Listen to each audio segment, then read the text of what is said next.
Hi students, ഇന്ന് നമ്മൾ പഠിക്കാൻ പോകുന്നത് 9ാം ക്ലാസ്സിലെ chapter 3 parallel lines, page number 54, question number 5. അതായത് ക്വസ്റ്റ്യൻ ഇതാണ്: prove that the quadrilateral form by joining the mid points of any quadrilateral is a parallelogram. ഒരു ക്വാഡ്രിലാറ്ററലിൻ്റെ സൈഡ്സിൻ്റെ മിഡ് പോയിന്റ്സ് ജോയിൻ ചെയ്യുമ്പോൾ കിട്ടുന്ന ക്വാഡ്രിലാറ്ററൽ ഒരു പാരലോഗ്രാം ആണെന്ന് പ്രൂവ് ചെയ്യണം, ഒരു സാമാന്തരികമാണെന്ന് പ്രൂവ് ചെയ്യണം. അവിടെ ഫിഗർ ഒന്നും തന്നിട്ടില്ല. ഇപ്പം നമ്മളൊരു ക്വാഡ്രിലാറ്ററൽ വരയ്ക്കുന്നു, അതിൻ്റെ മിഡ് പോയിന്റ്സ് ജോയിൻ ചെയ്ത് വേറൊരു ക്വാഡ്രിലാറ്ററൽ കിട്ടിയിട്ടുണ്ട്. അതായത് original quadrilateral A B C ഡിയും മിഡ് പോയിന്റ്സ് ജോയിൻ ചെയ്തപ്പോൾ കിട്ടിയ quadrilateral P Q R S എന്നും എടുത്തു. ഇവിടെ നമ്മൾ പ്രൂവ് ചെയ്യുന്നത് പി ക്യു ആർ എസ് ഒരു പാരലോഗ്രാം അഥവാ സാമാന്തരികമാണെന്നാണ് പ്രൂവ് ചെയ്യേണ്ടത്. അതിനുവേണ്ടി ഡയഗണൽ വരച്ചിട്ടാണ് നമ്മൾ പ്രൂവ് ചെയ്യുന്നത്. ആദ്യം നമ്മൾ എ സി എന്ന് പറയുന്ന ഡയഗണൽ എടുക്കുന്നു.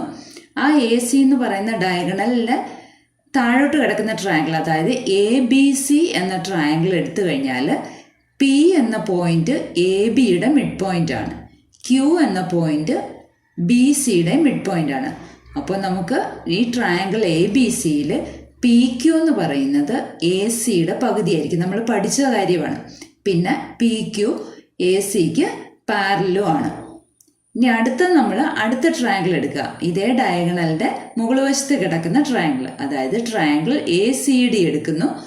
ആ ട്രയാങ്കിളിനകത്ത് എസ് എന്ന് പറയുന്ന എ ഡിയുടെ മിഡ് പോയിന്റ് ആണ്, ആർ എന്ന് പറയുന്നത് സി ഡിയുടെ മിഡ് പോയിന്റ് ആണ്.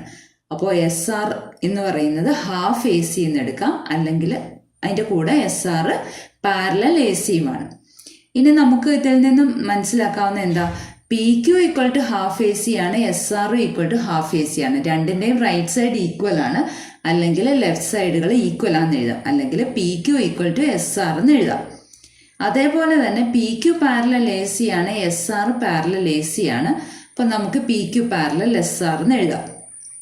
അതായത് ഈ പി ക്യു ആർ എസ് എന്ന് പറയുന്ന ട്രയാങ്കിളിൻ്റെ പി ക്യു ആർ എസ് എന്ന് പറയുന്ന ക്വാഡ്രിലാറ്ററലിൻ്റെ ഒരു പെയർ ഓഫ് ഓപ്പോസിറ്റ് സൈഡ്സ് ആണ് ഈ പി ക്യുവും എസ് ആറും. അത് രണ്ടും ഈക്വലും പാരലലും ആണ് നമുക്ക് കിട്ടി. അവിടെ തന്നെ നമുക്ക് മനസ്സിലാക്കാൻ സാധിക്കും ഈ quadrilateral P Q R S ഒരു പാരലോഗ്രാമാണെന്ന് മനസ്സിലാക്കാൻ സാധിക്കും. അതായത് ഒരു പാരലോഗ്രാം അഥവാ സാമാന്തരികമാണെന്ന് പ്രൂവ് ചെയ്യാൻ വേണ്ടിയിട്ട് ഏതെങ്കിലും ഒരു pair of opposite sides equal and parallel എന്ന് പ്രൂവ് ചെയ്താൽ മതി. ഇനി നമുക്ക് മറ്റേ ഡയഗണൽ കൂടി എടുത്തു നോക്കാം. അപ്പോൾ ഇവിടെ നോക്കിക്കേ, ബി ഡി ആണ് രണ്ടാമത്തെ ഡയഗണൽ. അപ്പോൾ ബി ഡിക്ക് വലതുവശത്ത് കിടക്കുന്ന ട്രയാങ്കിൾ, അതിനകത്തെ മിഡ് പോയിന്റ്സ് ആണ്, അതായത് സി ഡിയുടെ മിഡ് പോയിന്റ് ആണ് ആറ്, ബി സിയുടെ മിഡ് പോയിന്റ് ആണ് ക്യൂ. അപ്പോൾ നമുക്ക് എന്തെഴുതാം? R Q equal to half B D എന്ന് എഴുതാം. അതേപോലെ തന്നെ ആ ബി ഡി എന്ന് പറയുന്ന ഡയഗണലിൻ്റെ വികരണത്തിൻ്റെ താഴെ കിടക്കുന്ന ട്രയാങ്കിളാണ് എ ബി ഡി. ഇപ്പോൾ പി എന്നത് എ ബിയുടെ മിഡ് പോയിന്റും എസ് എന്നത് എ ഡിയുടെ മിഡ് പോയിന്റുമാണ്. പി എസിന് അന്നേരം നമുക്ക് P S equal to half B D എന്ന് എഴുതാം. അതേപോലെ P S parallel B D എന്ന് എഴുതാം. ഈ രണ്ട് കണ്ടീഷൻ വെച്ചുകൊണ്ട് നമുക്ക് നേരത്തെ പ്രൂവ് ചെയ്ത പോലെ തന്നെ P S equal to R Q എന്നും P S parallel to R Q എന്നും എഴുതാം. അതായത് അതിൻ്റെ സ്റ്റെപ്പുകൾ എഴുതേണ്ട, similarly we can prove that എന്ന് എഴുതിയാൽ മതി. അപ്പോൾ ഇവിടെ നോക്കിക്കേ, P S equal to R Q, P S parallel to R Q ആണ്. S R equal to P Q, S R parallel to P Q. അതായത് പി ക്യു ആർ എസ് എന്ന ക്വാഡ്രിലാറ്ററലിൻ്റെ ഓപ്പോസിറ്റ് സൈഡ്സ് ഈക്വലും പാരലലും ആണ് കിട്ടി. അതിൽ നിന്നും ഈ പി ക്യു ആർ എസ് ഒരു പാരലോഗ്രാം എന്ന് പ്രൂവ് ചെയ്യാം. ഇനി നമുക്ക് രണ്ടാമത്തെ പാർട്ട് കിടക്കുന്നത് ക്വസ്റ്റ്യൻ എന്താണ്? Explain what should be the original quadrilateral to get the inner quadrilateral as first one rhombus, second one rectangle, third one square. അതായത് ഏത് ക്വാഡ്രിലാറ്ററൽ വരയ്ക്കുമ്പോഴാണ്, ഒറിജിനൽ ക്വാഡ്രിലാറ്ററലിൻ്റെ ഷേപ്പ് എങ്ങനെയായിരിക്കുമ്പോഴാണ് അകത്തെ ക്വാഡ്രിലാറ്ററൽ റോംബസ് ആകുന്നത്? അതാണ് ഒന്നാമത്തെ ചോദ്യം. രണ്ടാമത്തെ ചോദ്യം, ഒറിജിനൽ ക്വാഡ്രിലാറ്ററൽ ഏത് ഷേപ്പിലാകുമ്പോഴാണ് അകത്തെ ക്വാഡ്രിലാറ്ററൽ റെക്റ്റാങ്കിൾ ആകുന്നത്? മൂന്നാമത്തെ ചോദ്യം, ഒറിജിനൽ ക്വാഡ്രിലാറ്ററൽ ഏത് ഷേപ്പ് ആയിരിക്കുമ്പോഴാണ് അകത്തെ ക്വാഡ്രിലാറ്ററൽ സ്ക്വയർ ആകുന്നത്? അപ്പോൾ ഇതിവിടെ ഞാൻ ഫിഗർ വരച്ച് തന്നെ കാണിക്കാം. നമ്മുടെ ആദ്യത്തെ പഴയ ഫിഗർ തന്നെ ഇവിടെ എടുക്കുകയാണ്. ഇവിടെ ബ്ലൂ കളറിലെ ക്വാഡ്രിലാറ്ററലാണ് ഒറിജിനൽ ക്വാഡ്രിലാറ്ററൽ, അകത്തെ ഇന്നർ ക്വാഡ്രിലാറ്ററലാണ് റെഡ് കളറിലെ ക്വാഡ്രിലാറ്ററൽ. അപ്പോൾ ഞാനിവിടെ ഒന്നാമത്തേന് വേണ്ടി ഒരു റെക്റ്റാങ്കിൾ എടുക്കുക. ആ റെക്റ്റാങ്കിളിൻ്റെ മിഡ് പോയിൻറ്റ്സ് ജോയിൻ ചെയ്തിട്ടുണ്ട്, ഒരു ഡയഗണൽ വരച്ചിട്ടുണ്ട്. നമ്മുടെ പഴയ കളർ തന്നെയാണ് ഞാൻ ഇവിടെയും യൂസ് ചെയ്തിരിക്കുന്നത്. AC ആണ് ഡയഗണൽ അഥവാ വികർണം. ആ വികരണത്തിൻ്റെ താഴെ കിടക്കുന്ന ട്രയാങ്കിളാണ് ABC എന്ന ട്രയാങ്കിള്. ആ ട്രയാങ്കിളിൻ്റെ P എന്ന മിഡ് പോയിൻ്റ് ആണ് ABയുടെ മിഡ് പോയിൻറ്റും Q എന്നത് BCയുടെ മിഡ് പോയിൻറ്റുമാണ്. അപ്പം നമുക്ക് എന്തെഴുതാം? PQ equal to half AC എന്ന് എഴുതാം. അതേപോലെ തന്നെ അതേ ഗ്രീൻ കളർ ഡയഗണലിൻ്റെ മുകളിൽ കിടക്കുന്ന ട്രയാങ്കിളാണ് ADC. അവിടെ S എന്ന് പറയുന്ന ADയുടെ മിഡ് പോയിൻറ്റും R എന്ന് പറയുന്ന CDയുടെ മിഡ് പോയിൻറ്റുമാണ്. അപ്പോൾ SR equal to half AC ആണ്. നേരത്തെ പ്രൂവ് ചെയ്ത അതേപോലെ തന്നെ ഷേപ്പ് മാത്രം വ്യത്യാസമായെന്നേ ഉള്ളൂ. അപ്പോൾ ആ ഗ്രീൻ കളറ് വികരണം അഥവാ ഡയഗണൽ വെച്ചുകൊണ്ട് നമുക്ക് SR equal to PQ equal to half AC എന്ന് എഴുതാം. SR പാരലൽ ടു PQ എന്ന് എഴുതാം. ഇനി ബ്ലൂ കളർ ഡയഗണൽ വെച്ചുകൊണ്ട് അതേപോലെ തന്നെ നമുക്ക് PS equal to RQ equal to half BD എന്നും PS പാരലൽ ടു RQ എന്നും എഴുതാം. കാരണം S ADയുടെ മിഡ് പോയിന്റ് ആണ്, P ABയുടെ മിഡ് പോയിന്റ്. അത് വെച്ചുകൊണ്ട് SP equal to half BD എന്ന് എഴുതാം. അതേപോലെ R CDയുടെ മിഡ് പോയിന്റ് ആണ്, Q BCയുടെ മിഡ് പോയിന്റ് ആണ്. അത് വെച്ചുകൊണ്ട് RQ equal to half BD എന്ന് എഴുതാം. ഇത് രണ്ടും കൂടെ ഒന്നിച്ച് PS equal to RQ equal to half BD എന്ന് എഴുതാം. PS പാരലൽ ടു RQ ആണ്.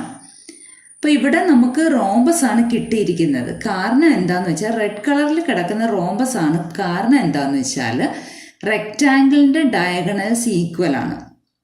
റെക്റ്റാങ്കിളിൻ്റെ ഡയഗണൽസ് ഈക്വൽ ആയതുകൊണ്ടാണ് നമുക്ക് എങ്ങനെ എഴുതാവുന്നത്? റെക്റ്റാങ്കിളിൻ്റെ ഡയഗണൽസ് ആരാ? ACയും BDയും.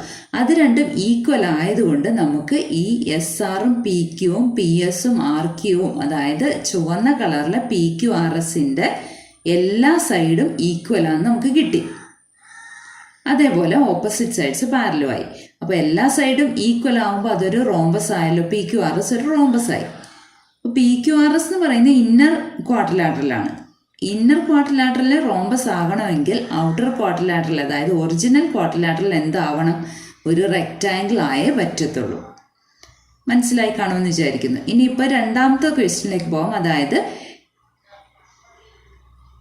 ഇന്നർ ക്വാഡ്രിലാറ്ററൽ റെക്റ്റാങ്കിൾ കിട്ടണമെങ്കിൽ ഒറിജിനൽ ക്വാഡ്രിലാറ്ററൽ എന്താവണം? അപ്പം ഞാനിവിടെ ഒരു റോംബസ് എടുത്തു.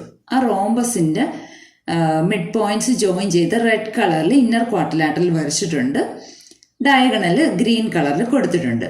അപ്പോൾ ഇവിടെ പേരൊക്കെ കൊടുത്തു. ABCD ആണ് നമ്മുടെ ഔട്ടർ ക്വാഡ്രിലാറ്ററൽ അഥവാ ഒറിജിനൽ ക്വാഡ്രിലാറ്ററൽ, PQRS ഇന്നർ ക്വാഡ്രിലാറ്ററലും.